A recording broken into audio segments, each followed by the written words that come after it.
একটা জলের ফোঁটাকে ফোঁটা নামে সম্বোধন করা হয়।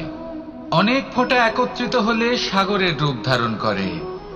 শুধু একটা পাতাকে পাতা বলা হয়, অন্য অনেক পাতার সাথে একত্রিত হলে তা গ্রন্থের রূপ ধারণ করে।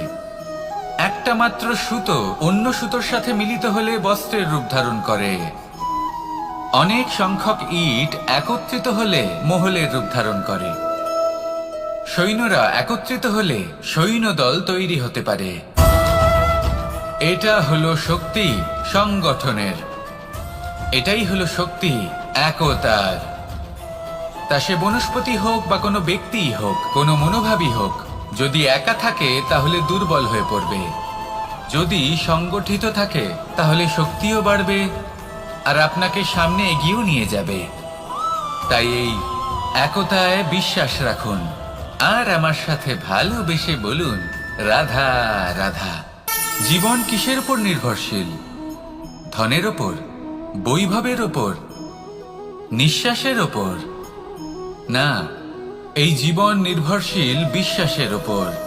বিশ্বাস নিজের ওপর, বিশ্বাস আমাদের আপনজনের ওপর।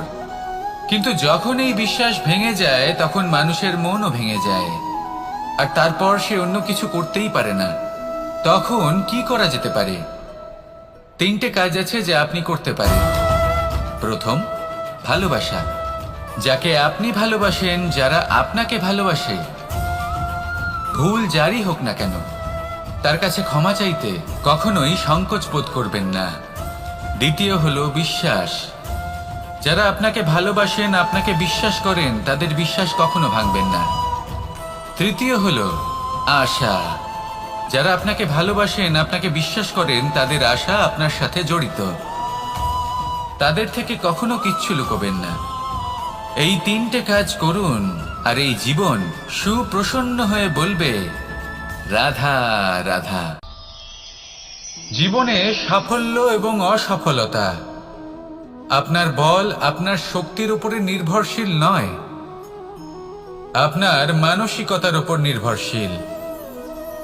যদি কোনো ব্যক্তি দৃঢ় নিশ্চয় করে নেয় তাহলে সে কখনো হারে না। যদি কেউ হার মেনে নেয় তাহলে সে কখনোই জিততে পারে না। শেষ পর্যন্ত কি হয়? এই ভাবনাই সত্য হয়ে সামনে চলে আসে, আর এই ভাবনাই পরবর্তীকালে ইতিহাস রচনা করে। সেই জন্য আপনি যদি চান আপনার নাম ইতিহাসে থাকুক, তাহলে দৃঢ় হতে শিখুন। ইতিবাচক ভাবনার সাথে, পরিশ্রমের সাথে এগিয়ে চলতে থাকুন। প্রতিস্পর্ধা গ্রহণ করুন আর শুধুই এগিয়ে যেতে থাকুন। সংসারে আপনি যে কোনো উচ্চতাতেই পৌঁছতে পারবেন, কারণ ইচ্ছে শক্তি আর ভালোবাসার চেয়ে বেশি শক্তিশালী আর কিছুই নেই। তাহলে আসুন আর আমার সাথে ভালোবেসে বলুন, রাধা রাধা। আজ আমি আপনাকে একটা ছোট্ট কাহিনী শোনাবো। একবার আমি, রাধা আর দাদা, আমরা 3জনে মিলে লুকিয়ে একটা উপবনে গেলাম আম পেড়ে খেতে। অনেক পরিশ্রম করে আমরা ওখানে পৌঁছলাম আর আমরা আশ্চর্যচকিত হয়ে গেলাম এটা দেখে যে এবার তো আম পাকেইনি। এবার দাদা কি করলেন, একটা আম পাড়লেন আর সেটা চাখলেন, আর উনি নিরাশ হয়ে পড়লেন। উনি বললেন যে এটা তো খুবই টক। তারপর রাধা একটা আম পাড়লো আর সেটা চেখে দেখলো, আর রাধা উৎসাহিত হয়ে পড়ল। আমি রাধাকে জিজ্ঞেস করলাম, কি হয়েছে, তুমি এত উৎসাহিত কেন? তখন রাধা বলল যে এবার এত বেশি টক আম হয়েছে যে এগুলো দিয়ে আমরা আচার বানাবো। তাহলে দাদা ওখান থেকে বেরিয়ে গেলেন নিরাশ হয়ে এবং খালি হাতে।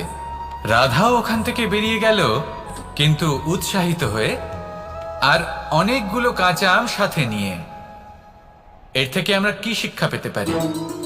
যে প্রত্যেকটা স্থানে এমন কিছু রয়েছে যেখান থেকে আমরা কিছু একটা শিক্ষা লাভ করতে পারি, যা আমাদেরকে বিকাশের পথে নিয়ে যেতে পারে। এই শিক্ষা প্রত্যেক স্থানে আছে। সবকিছু আমাদের দৃষ্টিভঙ্গির উপর নির্ভর করছে।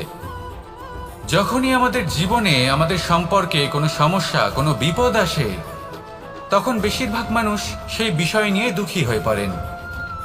আর কিছু মানুষ এমনও থাকেন যারা শেষ পর্যন্ত তার সমাধান করেন, বিপদকে পরাজিত করেন, সম্পর্কগুলিকে আবার জুড়ে দেন।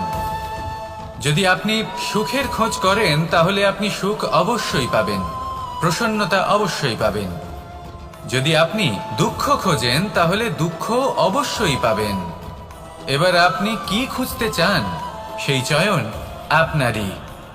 আসুন আর আমার সাথে ভালোবেসে বলুন রাধা রাধা।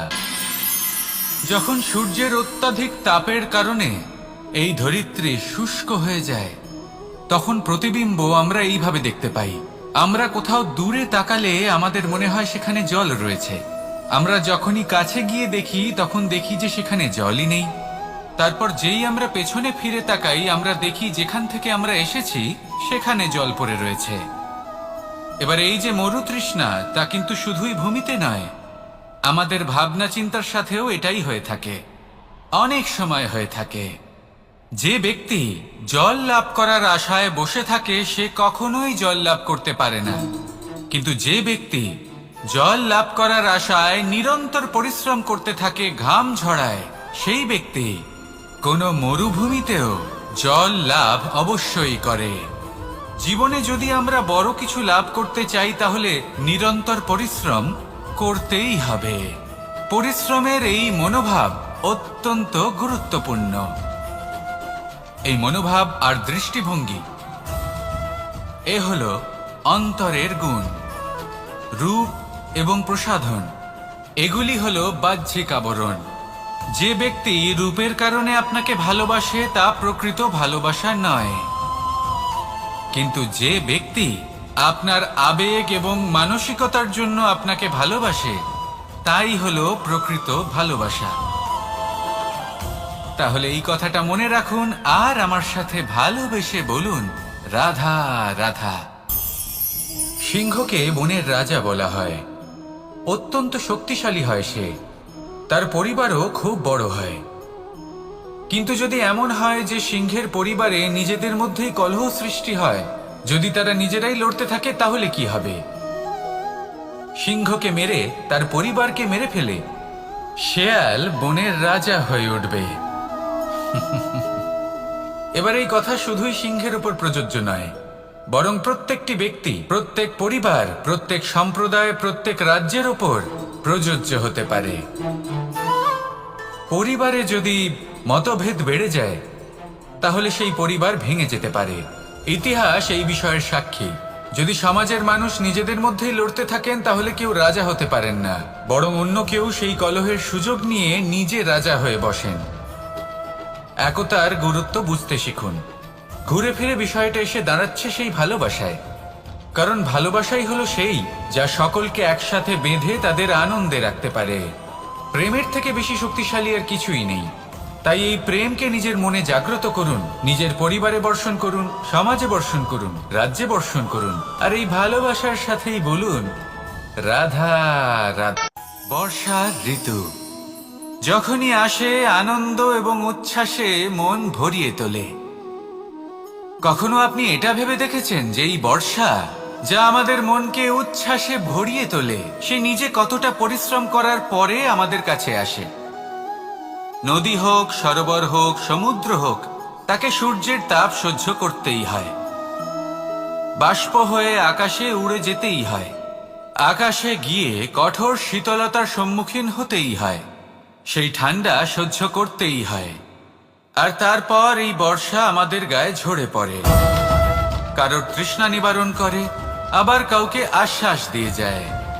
সেইভাবে জীবনে যদি আমাদের কোনো বড় কাজ করতে হয় তাহলে আমাদের কঠোর এবং নিরন্তর পরিশ্রম করতেই হবে। আর যে ব্যক্তি এই পরিশ্রম করার পরেও কোনো একটি নির্দিষ্ট স্থানে পৌঁছে যাবার পরেও বিনম্র থাকেন, সেই ব্যক্তি অমরত্ব লাভ করেন। তিনি হলেন সেই ব্যক্তি যাকে সমগ্র সংসার ভালোবাসেন। তাহলে সবসময় মনের মধ্যে বিনম্র ভাব বজায় রাখুন আর আমার সাথে ভালোবেসে বলুন রাধা রাধা। কোনো এক বস্ত্রে যদি ছোট্ট একটা ছিদ্র উৎপন্ন হয় আর যদি আমরা তার দিকে নজর না দিই তাহলে সময়ের সাথে সমগ্র বস্ত্র ছিঁড়ে যায় আর কোনো কাজে আসে না। যদি কোনো একটা নৌকাতে ছোট্ট একটা ছিদ্র উৎপন্ন হয় তাহলে সময়ের সাথে পুরো নৌকাই জলে ডুবে যায়। লক্ষ্যের দিকে অগ্রসর হওয়ার সময় একটা ছোট্ট ভুল আপনি যদি করে ফেলেন, তাহলে আপনাকে তা লক্ষ্যের থেকে দূরে করে দিতে পারে। এমনটা এই সম্পর্কের সাথেও হয়ে থাকে। কোনো একটা ছোট্ট কথা, একটা ছোট্ট মনোমালিন্য যদি সম্পর্কে আসে এবং সেটা না মেটানো হয়, তাহলে সেই সমগ্র সম্পর্কটা অনেক বড় বড় সম্পর্ক ভেঙে যেতে পারে। যদি আপনার সম্পর্কে ছোট্ট একটা ছিদ্র উৎপন্ন হয়, তাহলে প্রেমের সূচ আর স্নেহের সুতো দ্বারা সেলাই করে ফেলুন, যাতে আপনার এই সম্পর্ক অটুট থাকে এবং প্রেম দ্বারা পরিপূর্ণ থাকে। আসুন আমার সাথে ভালোবেসে বলুন, রাধা রাধা। বর্ষা। কখনো অনুভব করে দেখেছেন এই বর্ষা? আকাশ থেকে বর্ষার ফোঁটা ঝরে পড়ে, মিষ্টি ফোঁটা, শীতল ফোঁটা, মনকে পবিত্র করে তোলে, ধরিত্রীর তৃষ্ণা নিবারণ করে, আশপাশটা সবুজে ভরিয়ে তোলে। এবার এইরকম জল আমরা কুয়ো থেকেও পেতে পারি। যদি আমরা ভেবে দেখি যে বর্ষা এবং কুয়োর জলের মধ্যে পার্থক্য কি, তবে পার্থক্য আছে। পার্থক্য হলো ভাগ্য এবং কর্মের। বর্ষা হলো ভাগ্য। প্রকৃতির যখন ইচ্ছে হবে তখন বর্ষা হবে, কিন্তু কুয়ো আমরা এমনি এমনি পাই না। কর্ম এবং পরিশ্রমের দ্বারা একে প্রাপ্ত করতে হয়। এই ধরিত্রীকে খুঁড়তে হয়, অনেক ঘাম ঝরাতে হয়, তবেই আমরা একটা কুয়ো প্রাপ্ত করতে পারি। এবার এই বর্ষা, এটা সারা বছর হয় না, কিন্তু কুয়ো এটা বছরের পর বছর আমাদের তৃষ্ণা নিবারণ করে। এবার এর থেকে আমরা কি শিক্ষা লাভ করি? এটাই যে আপনি ভাগ্যের উপর বিশ্বাস রাখুন, কিন্তু নিজের কর্মের উপর আস্থা রাখুন। কারণ কর্ম এবং পরিশ্রম আপনাকে এই সংসারের যে কোনো শিখরে পৌঁছে দিতে পারে। তাহলে নিরন্তর প্রয়াস করুন, কর্ম করুন, আর আমার সাথে ভালোবেসে বলুন, রাধা রাধা। ইচ্ছে বড়ই বিচিত্র জিনিস। এই ইচ্ছে যদি তা পূর্ণ না হয়, তাহলে তা ক্রোধকে জন্ম দেয়। যদি তা পূর্ণ হয়, তাহলে লোভকে জন্ম দেয়। যদি সময়ের মধ্যে পূর্ণ না হয়, তাহলে শোককে জন্ম দেয়। আর যদি সময়ের পূর্বেই পূর্ণ হয়ে যায়, তাহলে অহংকারকে জন্ম দেয়। সকলের ইচ্ছে থাকে, আপনারও অবশ্যই থাকবে, তা অবশ্যই পূরণ করবেন। কিন্তু একটা কথা মনে রাখবেন, আপনার এই জীবন, এটা কোনোভাবেই আপনার ইচ্ছে পূরণ করার মাধ্যম নয়। এ হলো ধৈর্য সাধনের এক মাধ্যম, নিয়ন্ত্রণ করার এক মাধ্যম। নিয়ন্ত্রণ নিজের কামনার ওপর, নিজের ইচ্ছের ওপর, নিজের আবেগের ওপর। কারণ ইচ্ছে এটা হলো সেই অশ্বের মতো, যা একবার লাগাম ছাড়া হয়ে গেলে, আপনার হাত থেকে যদি এই লাগাম বেরিয়ে যায়, তাহলে তা আপনাকে সোজা বিনাশের পথে নিয়ে যেতে পারে। কিন্তু যদি আপনি একে নিয়ন্ত্রণ করতে পারেন, তাহলে এটা আপনাকে সাফল্যের শিখরে অবশ্যই পৌঁছে দিতে পারে। তাহলে ইচ্ছেগুলিকে নিয়ন্ত্রণ করুন, আর আমার সাথে ভালোবেসে বলুন, রাধা রাধা। আমরা আনন্দ লাভের জন্য ভালোবাসি মা বাবাকে, ভাই বোনকে, পরিবার পরিজনকে, বন্ধুকে, প্রেমিকাকে। আমরা চাই যে সকলে যেন আপন হয়ে থাকেন, আমাদের কাছে থাকেন। কিন্তু মানুষের একটা প্রবৃত্তি আছে যে তিনি যা লাভ করে ফেলেন তার মূল্য তিনি বুঝতেই পারেন না। যদি আপনার বাড়ির কাছে একটা মিষ্টি জলের সরোবর থাকে বা সুন্দর নদী থাকে, তাহলে জলের গুরুত্বটা কি আপনি তা বুঝতেই পারবেন না। সেইখানে আপনি যদি কোনো একটা মরুভূমিতে যান, আপনি অনুভব করতে পারবেন যে এক একটা ফোঁটা জলের কি গুরুত্ব, তার মূল্য কি। সুখের মুহূর্তে যদি আপনজনদের মনে রাখেন, তবে দুঃখের মুহূর্ত নিজে থেকেই দূরে সরে যাবে। ভালোবাসা এবং তার সাথে স্মরণ করা, এটাই তো হলো জীবনের এবং ভালোবাসার আসল মূল্য। আসুন আর আমার সাথে ভালোবেসে বলুন, রাধা রাধা। ধন মানুষের জীবনের সব থেকে বড় প্রয়োজনীয়তা, সেই অস্ত্র যার দ্বারা মানুষের জীবনের অনেক সংকট দূর করে দেওয়া যেতে পারে, সেই মাধ্যম যার দ্বারা সংসারের সমস্ত জাগতিক সুখ স্বাচ্ছন্দ্য লাভ করা যেতে পারে। কিন্তু ধনের দ্বারা আমরা সবকিছু লাভ করতে পারি না। জাগতিক স্বাচ্ছন্দ্য আমরা লাভ করতে পারি, কিন্তু সুখ লাভ করতে পারবো না। সুখের উপকরণ আমরা লাভ করতে পারি, কিন্তু সুখের অনুভূতি লাভ করতে পারবো না।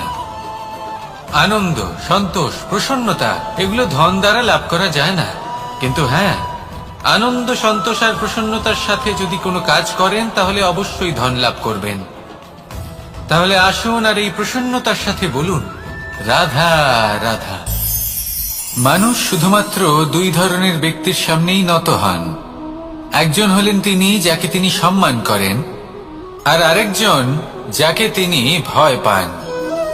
এবার কোনো ব্যক্তি যদি আপনার সামনে নত হন তাহলে তার পেছনের কারণ কি? আপনার প্রতি সম্মান নাকি আপনার প্রতি ভয়? সেটা আপনাকেই বুঝতে হবে।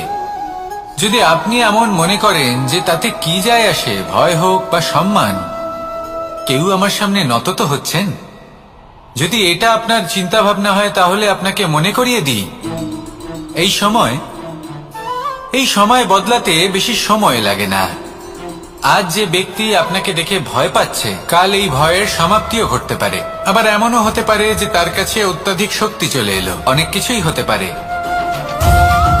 তাই মনে রাখবেন, যে মাথা ভয়ের কারণে নত হয় তা সময় এলে সবার আগে বিরোধিতা করতে পারে, আর যে মাথা সম্মানের কারণে নত হয় আপনার জন্য নিজের শিরচ্ছেদও সে করতে পারে। তাই সকলকে আপন করে নিন, কিন্তু ভয় প্রয়োগ করে নয়। কর্ম করুন এবং সম্মান অর্জন করুন। শুধু এটাই করুন আর আমার সাথে ভালোবেসে বলুন, রাধা রাধা। আমাদের জীবনে গুরুজনেরা, জ্ঞানী মানুষজন সবসময় একটা কথা বলেন, ধৈর্য ধরো। শুধুমাত্র দুটো শব্দ, কিন্তু কতটা বিশাল সেটা বোঝার চেষ্টা করুন।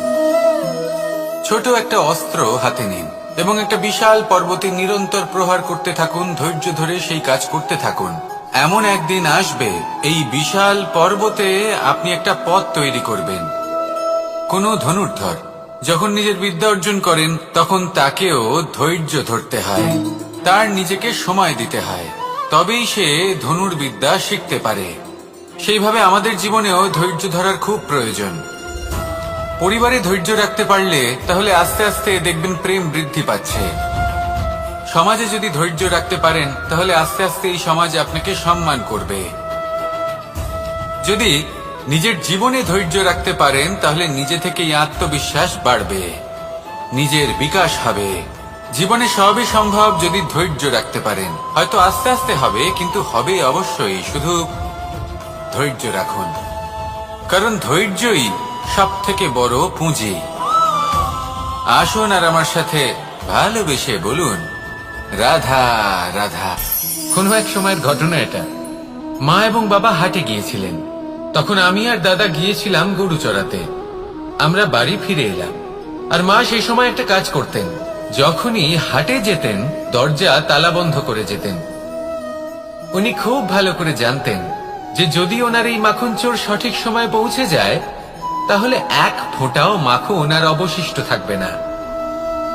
এবার ঘটনা কিছুটা এরকম হলো যে মা আর বাবা মাঝে মাঝে হাটে যেতেন, তাই মাঝে মাঝেই দরজা তালা বন্ধ করতে হতো। যখন মা আর বাবা ফিরে এলেন তখন বাবা ভুলে গিয়েছিলেন যে এই চাবির গোছা থেকে ঠিক কোন চাবিটা দরজার তালা খোলার জন্য উপযোগী। উনি চেষ্টা করতে শুরু করে দিলেন। একটার পর একটা চাবি দিয়ে উনি চেষ্টা করতে থাকলেন, কিন্তু সেই দরজার তালা তো খুলতেই চাইছিল না। ওনার মাথা থেকে ঘাম পড়তে শুরু করলো। তখন মা বললেন যে তালা ভেঙে দেওয়া যাক। মা চলে গেলেন, আর বাবা বললেন, না না দাঁড়াও, আর কিছু চাবি বাকি আছে, এটা হয়তো খুলতে পারবো। মা হাতুড়ি নিয়ে চলে এলেন সেই তালা ভাঙার জন্য, আর তখনই বাবা শেষ চাবিটা প্রয়োগ করলেন আর দরজার তালা খুলে গেল। যদি উনি চেষ্টা না করতেন তাহলে এই তালাটাও ভেঙে যেত আর চাবিটাও নষ্ট হয়ে যেত, ঠিক কিনা? এবার এই ঘটনাটা আমি দেখেছিলাম, আর আমার মনে হলো যে কখনো কখনো এই চাবির গোছার মধ্যে থেকে শেষ চাবিটাও কিন্তু জীবনের দরজা খুলে দিতে পারে। সেজন্য আপনি যদি জীবনে সাফল্য লাভ করতে চেষ্টা করেন, নিজের লক্ষ্যে পৌঁছতে চান, তাহলে হার মানবেন না। হয়তো দেখবেন আপনার পরবর্তী প্রচেষ্টা বা এই অন্তিম প্রচেষ্টা আপনাকে সাফল্যের পথে নিয়ে গেল। তাই নিরন্তর প্রচেষ্টা করতে থাকুন, জীবনে সাফল্য লাভ করুন, আর আমার সাথে ভালোবেসে বলুন, রাধা রাধা। কোকিলের ডাক শুনে আমার মন প্রফুল্ল হয়ে ওঠে। কোকিল হলো আমার অত্যন্ত প্রিয়। এরকমই আরো একটা পাখি আছে, কাক। একদিকে কাক, অন্যদিকে কোকিল। এদের মধ্যে বেশি পার্থক্য নেই, কিন্তু কোকিলের কণ্ঠ শুনে সবার মন প্রফুল্ল হয়ে ওঠে। কোকিল যখন সামনে আসে তখন মন শান্ত হয়ে যায়, যখন কাক সামনে আসে তখন মানুষ দূরে পালিয়ে যায়। এমন কেন হয়? কারণ হলো বাণী। কোকিলের বাণী অত্যন্ত মিষ্টি, অত্যন্ত মধুর। সেখানেই কাকের বাণী অত্যন্ত কর্কশ শোনায়, আর কর্কশ বাণী শোনা কেউ পছন্দ করেন না। আপনি নিজেকে জিজ্ঞেস করুন, কোনো ব্যক্তি আপনার সাথে কথা বললে তার বাণী মধুর হলে আপনার ভালো লাগে, আর যদি কর্কশ হয় তার থেকে দূরে চলে যেতে ইচ্ছে করে। তাই নিজের বাণীও এইভাবেই মধুর রাখুন, মিষ্টি রাখুন। এ আমারও খুব প্রিয়। আর এটা তখন হয় যখন মনে প্রেম থাকে। মনের মধ্যে প্রেম জাগ্রত করুন, বাণী নিজে থেকেই মধুর হয়ে যাবে। আর কৃষ্ণ নিজে থেকে আপনার কাছে আসবে আর আপনার সাথে বলবে, কি রাধা রাধা। যখন সূর্যের অত্যাধিক তাপের কারণে এই ধরিত্রী শুষ্ক হয়ে যায়, তখন প্রতিবিম্ব আমরা এইভাবে দেখতে পাই। আমরা কোথাও দূরে তাকালে আমাদের মনে হয় সেখানে জল রয়েছে। আমরা যখনই কাছে গিয়ে দেখি তখন দেখি যে সেখানে জলই নেই। তারপর যেই আমরা পেছনে ফিরে তাকাই, আমরা দেখি যেখান থেকে আমরা এসেছি সেখানে জল পড়ে রয়েছে। এবার এই যে মরুতৃষ্ণা, তা কিন্তু শুধুই ভূমিতে নয়, আমাদের ভাবনা চিন্তার সাথেও এটাই হয়ে থাকে। অনেক সময় হয়ে থাকে। যে ব্যক্তি জল লাভ করার আশায় বসে থাকে সে কখনোই জল লাভ করতে পারে না, কিন্তু যে ব্যক্তি জল লাভ করার আশায় নিরন্তর পরিশ্রম করতে থাকে, ঘাম ঝরায়, সেই ব্যক্তি কোনো মরুভূমিতেও জল লাভ অবশ্যই করে। জীবনে যদি আমরা বড় কিছু লাভ করতে চাই তাহলে নিরন্তর পরিশ্রম করতেই হবে। পরিশ্রমের এই মনোভাব অত্যন্ত গুরুত্বপূর্ণ। এই মনোভাব আর দৃষ্টিভঙ্গি এ হলো অন্তরের গুণ। রূপ এবং প্রসাধন এগুলি হলো বাহ্যিক আবরণ। যে ব্যক্তি রূপের কারণে আপনাকে ভালোবাসে তা প্রকৃত ভালোবাসা নয়, কিন্তু যে ব্যক্তি আপনার আবেগ এবং মানসিকতার জন্য আপনাকে ভালোবাসে তাই হলো প্রকৃত ভালোবাসা। তাহলে এই কথাটা মনে রাখুন আর আমার সাথে ভালোবেসে বলুন, রাধা রাধা। আমার অনেকগুলো নাম আছে, আর তাদের মধ্যে একটি হলো যুদ্ধ বিমুখ। এই কথা আপনারা সবাই জানেন। দাদাও আমাকে বলেছেন যে তুমি এরকম কিভাবে যুদ্ধক্ষেত্র থেকে মুখ ঘুরিয়ে পালাতে পারো কানাই। দেখুন, যেটা সময়ের দাবি ছিল আমি সেটাই করেছি। যদি আমি রণভূমি ত্যাগ করে না পালাতাম তাহলে কে জানে কত সৈনিক নিজেদের প্রাণ হারাতেন, কে জানে কতগুলি পরিবার নিজেদের বাঁচার আশা হারাতেন, কে বলতে পারে হয়তো কত প্রাণী এই সংসার ত্যাগ করতেন। আর তাই কখনো কখনো যুদ্ধ বিমুখ হওয়াই শ্রেয়। কখনো জীবনের ক্ষেত্রেও এটা প্রযোজ্য। যদি দূরে চলে গেলে আপনার সম্ভাবনা বৃদ্ধি পায় তাহলে দূরে চলে যান। দূরে চলে যান সেই সকল ব্যক্তিদের থেকে যারা কথায় কথায় আপনাকে অপমান করেন, আপনার নিন্দা করেন, আপনাকে বাধা দেওয়ার চেষ্টা করেন, আপনাকে ছোট করেন।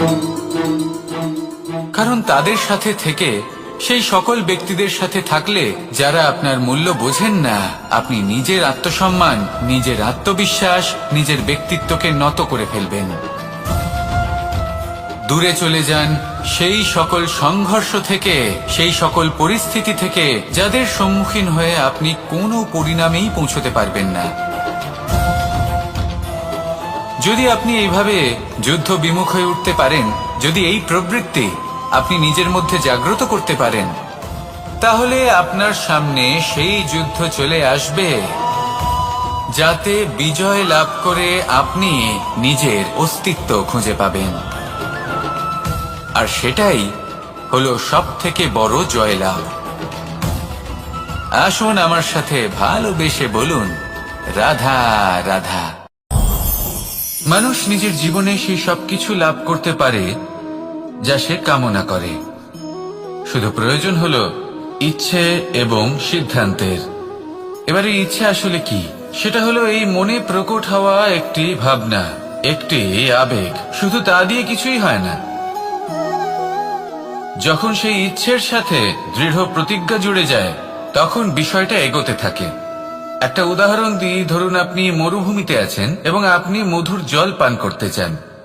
এটা হলো শুধুমাত্র আপনার মনের একটি ইচ্ছে। যখন এই ইচ্ছের সাথে সিদ্ধান্ত জুড়ে যায়, তখন আপনি সেই মরুভূমিতে গর্ত খুঁড়তে চেষ্টা করেন।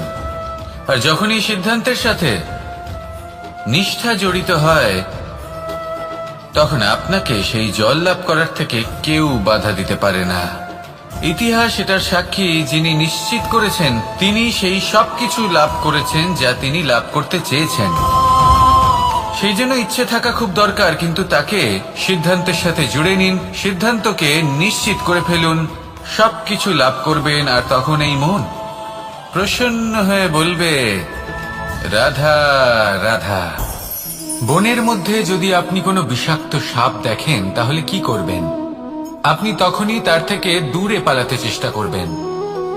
আর এটা কেন করবেন? নিজের রক্ষার্থে। এই কথা আমি নয় মেনে নিলাম, কিন্তু নিজের জীবনে এটা করেন না কেন?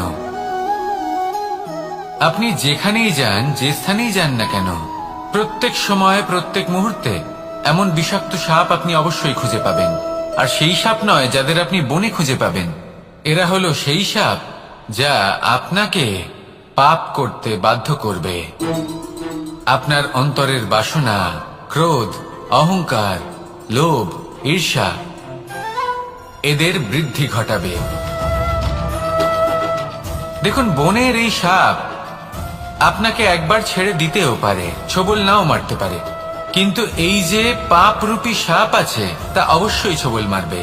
কর্ম যদি করেন তাহলে অবশ্যই ফল পাবেন। সেই জন্য যখনই কোথাও যাবেন, যদি এমন কাউকে দেখেন, যদি এমন কিছু দেখেন যে আপনাকে পাপ করতে বাধ্য করছে, তাহলে সেই মুহূর্তে সেখান থেকে পালিয়ে যান। যেমন বনের সাপ দেখে আপনি পালাতে থাকেন। সৎকর্মের রক্ষা অত্যন্ত আবশ্যক। আসুন আর আমার সাথে ভালোবেসে বলুন, রাধা রাধা। এই সংসারের সব থেকে বড় সুখ কি? কেউ বলবেন নিজের লক্ষ্য প্রাপ্ত করা, কেউ বলবেন ধন উপার্জন করা, কেউ বলবেন নিদ্রাই সব থেকে বড় সুখ, কেউ বলবেন রাজ্য লাভ করা, আবার কেউ বলবেন মাতার হাত থেকে খাবার খাওয়া, আদি ইত্যাদি। কিন্তু যদি সত্যি কথা বলি, এই সংসারের সব থেকে বড় সুখ হলো সেবা করা। কখনো কাউকে সেবা করে দেখুন। এই সেবা দ্বারা অন্য কোনো মানুষের আশীর্বাদ লাভ করাতেই সুখ রয়েছে। আপনার সেবা ভাব দ্বারা যখন কোনো মানুষ নিজের অন্তরাত্মা থেকে আপনাকে আশীর্বাদ করে, তার থেকে বড় সুখ আর কিছুই নেই। কারণ প্রত্যেক মানুষের মধ্যে ঈশ্বর বাস করেন। নরের সেবাই হলো নারায়ণের সেবা। নিষ্কাম সেবা করাই হলো সব থেকে বড় সুখ। তাই নিজের অন্তরে সেবার এই ভাব জাগ্রত করুন। যে সুখের কথা আমি বলছি, সেই সুখ অনুভব করেই দেখুন। এই মন সুপ্রসন্ন হয়ে বলবে, রাধা রাধা। বায়ু পঞ্চতত্ত্বের মধ্যে তৃতীয় তত্ত্ব। কেউ একে সমীর বলে, আবার কেউ একে পবন বলে। প্রথম কথা হলো এটাই যে এই বায়ু আমাদের জীবন দান করে প্রতিদিন, প্রত্যেক মুহূর্তে। এই বায়ুর কারণেই আমরা নিঃশ্বাস নিতে পারি, জীবিত থাকতে পারি। এই বায়ুই হলো সেই যা সকল মেঘেদের একত্রিত করে একটি স্থানে আর বর্ষা ঘটায়। আর এই বর্ষার কারণেই এই ধরিত্রীতে অন্ন উৎপন্ন হয়। এই বায়ুকে দেখুন, কখনো এতটা সৌম্য যে আপনার কোনোই তফাৎ বোধ হয় না, আর কখনো কখনো এমন রূপ ধারণ করে ফেলে যে অনেক বড় বড় পর্বতের আকার পর্যন্ত বদলে ফেলে। এটাই হলো বায়ুর বিশেষত্ব। বায়ু শেখায় যে সময়ের সাথে সাথে বইতে থাকো, সকলকে জীবন দান করো, সকলকে সাহায্য করো, কিন্তু যখন বিপদ সামনে আসবে তখন দৃঢ় হয়ে সম্মুখীন হও। বাধা অনুযায়ী নিজেকে গড়ে নিতে হবে, আর কখন কতটা কঠোর হতে হবে আর কখন কতটা সৌম্য হতে হবে এটা বায়ুকে দেখে শিখুন, আর আমার সাথে ভালোবেসে বলুন রাধা রাধা। এই সংসারের আরম্ভ থেকে এখনো পর্যন্ত এবং ভবিষ্যতেও একটা যুদ্ধ আছে, যা হয়ে চলেছে, চলতেই থাকবে। পাপ এবং পুণ্যের মধ্যে যুদ্ধ, সত্য এবং অসত্যের মধ্যে যুদ্ধ। এই যুদ্ধ চলেই আসছে, আর এই যুদ্ধে যারা লড়েন তাদের আমরা সবসময় জয় জয়কার করি। আর যারা এই জয় জয়কার করেন তাদের প্রত্যেকের একটা বিশেষ গুরুত্ব থাকে। যখনই কোনো যোদ্ধা যুদ্ধক্ষেত্রে ক্লান্ত হয়ে পড়ে, শক্তিহীন হয়ে পড়ে, তখন এরা জয় জয়কার করে, শঙ্খ বাজাতে থাকে, সেই যোদ্ধাকে অনুপ্রেরিত করে, শক্তি এবং সাহসে ভরিয়ে তোলে, আর তখন সেই যোদ্ধা সেই যুদ্ধকে এগিয়ে নিয়ে যেতে পারে। যখন শ্রীরাম লঙ্কা যাত্রা করার জন্য সেতু তৈরি করছিলেন, তখন একটা ছোট্ট মিষ্টি কাঠবিড়ালি নিজের মুখে মাটির টুকরো বয়ে নিয়ে গিয়ে তার সাধ্যমতো তাকে সাহায্য করছিল। শ্রীরাম দেখলেন এবং বললেন যে ও তো সবার মনোবল বৃদ্ধি করছে, সবাইকে প্রেরিত করছে। ও বলল যে আমি এত ছোট হয়েও যদি এই কাজ করতে পারি, তাহলে আপনারা সবাই কেন পারবেন না? এটাই হলো সেই সকলের মাহাত্ম্য, যারা জয় জয়কার করেন, অনুপ্রেরিত করেন, সাহস যোগান। ওনারা সেই ব্যক্তি যারা একজন যোদ্ধার মধ্যে যুদ্ধকে জয় করার শক্তি প্রদান করেন। আসুন আমার সাথে ভালোবেসে বলুন রাধা রাধা। আপনি কখনো কোনো বাজকে নিজের বাসা বানাতে দেখেছেন? এই বাজ যখনই কোনো বাসা বানায় তখন উঁচু গাছের ডালে বা কোনো পর্বতের শিখরে বাসা বানায়, অনেক উচ্চতায়, আর সেখানে তার সন্তানও জন্মগ্রহণ করে। যখন এই সন্তানেরা জন্মায় তখন এই বাজ খুবই ভালোবেসে এবং খুব সাবধানে এদের পালন পোষণ করে, নিজের ঠোঁট দিয়ে তাদের ঠোঁটে খাবার পরিবেশন করে। কিন্তু যেই সেই সন্তানেরা হৃষ্টপুষ্ট হয়ে যায় এবং সেই কথা বাজ নিজে বুঝতে পেরে যায়, সেই বাজ নিজেই সেই বাসা ছিন্ন ভিন্ন করে দেয়। সেই সন্তান যাদের সবেমাত্র ডানা গজিয়েছে, কিভাবে উড়তে হয় তারা জানে না, সেই সন্তানগুলিকে উচ্চতা থেকে ঠেলে দেয়। সেই সন্তান প্রথমে ভয়ভীত হয়ে যায়, তারা সামনে মৃত্যুকে দেখতে পেয়ে ভয়ের কারণে তাদের ডানা ঝাপটাতে থাকে, আর সেই প্রক্রিয়াতেই সেই সন্তানগুলি উড়তে শুরু করে দেয়। এবার এই ঘটনায় আমরা কি শিক্ষা পেতে পারি? এটাই, যদি আপনি মাতা পিতা হন তাহলে নিজের সন্তানকে অবশ্যই স্নেহ করুন, কিন্তু তাদেরকে নিজের আঁচলের তলায় বেঁধে রাখবেন না। যদি আপনি চান আপনার সন্তান জীবনে উন্নতি করুক, তাহলে নিজের মুঠো থেকে তাদের স্বতন্ত্র করে দিন, এই সংসারে সংঘর্ষ করতে দিন।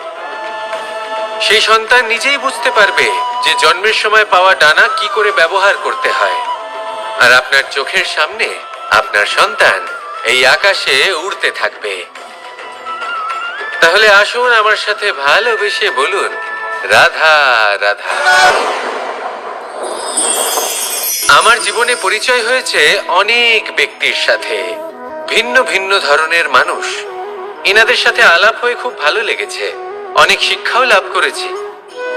আমি তাদের সাথেও আলাপ করেছি যারা অনেক উচ্চ স্তরে পৌঁছে গেছেন, আবার তাদের সাথেও যারা নিজেদের জীবনে বিশেষ কিছু করতে পারেননি।